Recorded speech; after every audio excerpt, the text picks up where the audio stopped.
Wait a minute, 7,000 people? That's actually way more than I thought. All right. Battlefield 2042 had one of the worst launches of recent memory, and people were not happy, not one bit. The Steam reviews really speak to that point, with them being mostly negative. Now, people in the Steam review forums are usually terrifying individuals, but I think some of them have a good point with this one. Nah, dude. Uninstalling it had no problems. See, this guy got something out of it at least. This person liked it so much that they left their good caramel pumpkin pie recipe. I appreciate that. Great game for my grandmother to play at the assisted living center. Now, I really wanted to hop back into this game because I heard it was genuinely a lot better.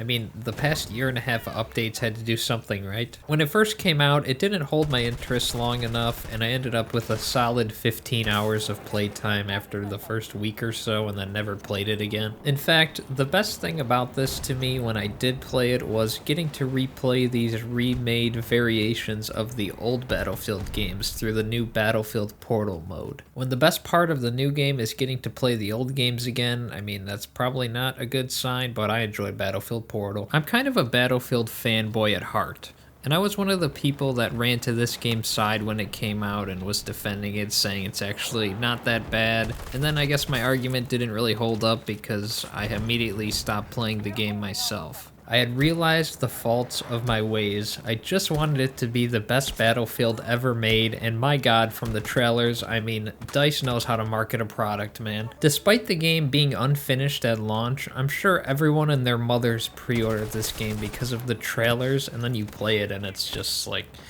yeah. I think that a first impression is absolutely everything for game developers in this industry today. If it sucks right at launch, sometimes it just won't recover ever, and the player count really displays that for this game. It is better in several ways now, but that first impression, man, it means a lot on launch day.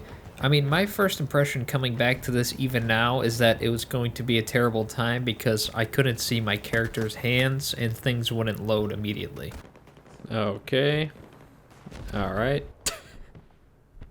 I'm invisible, they'll never see me coming. And then things really started to kick up a notch, and I was getting into the action and then realized I haven't played a competitive shooter since when COD came out, and I thought I was going to be playing that game for more than 2 weeks, and then real video games started to come out and I stopped playing it. Oh boy, the COD community's going to come after me for that one.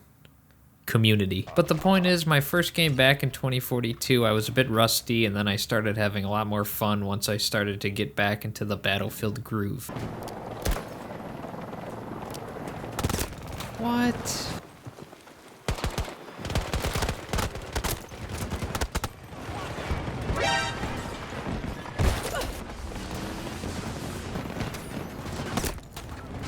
Oh my god. That's where he gets me from? It's literally like the sniper tower scene in Saving Private Ryan. That is nuts. Regardless of if I suck or not, the absolute biggest issue with this game was the hit registration. I mean, you literally couldn't kill people, bullets didn't work half the time, and I am proud to report that the hit registration feels like a somewhat functioning Battlefield game now. You can actually get kills. Notice how I said somewhat functioning because it still feels off to me sometimes. I don't know if I'm actually missing or I suck or it's still not fully fixed. I really couldn't tell, but it is definitely improved for sure. The gameplay is satisfying and fun, which the foundations were always there, but like I said, it was damn near impossible for your bullets to not just ghost through people before, so it just felt horrible to play when it came out. I've only played maybe 5 games or so since returning to this, but there's just some underlying things now that make it feel like a more complete Battlefield experience.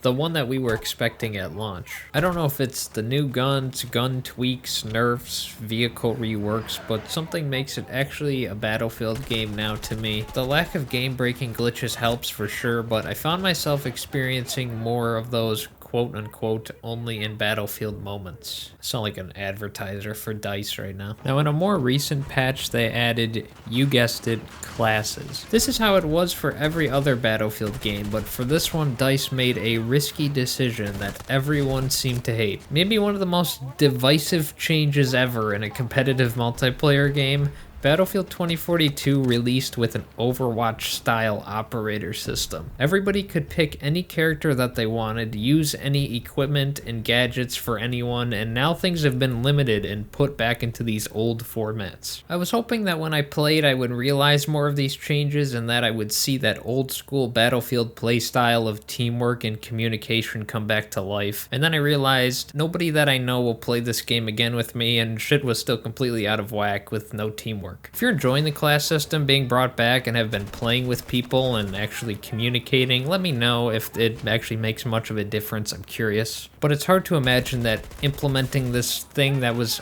already in all the other games is going to draw players back in.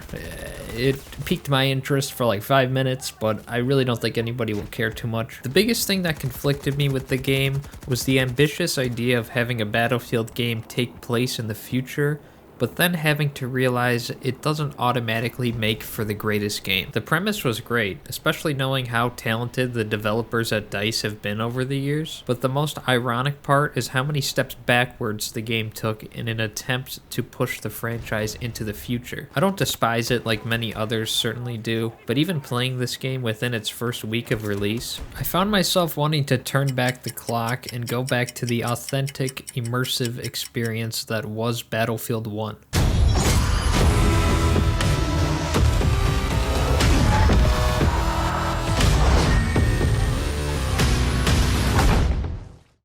The Battlefields that came prior to Battlefield 1 still did an incredible job of making an engaging large-scale multiplayer shooter, but in my opinion Battlefield 1 is unmatched in terms of its atmosphere and setting. Battlefield 2042 has definitely taken strides towards making the game more flushed out now and less hollow.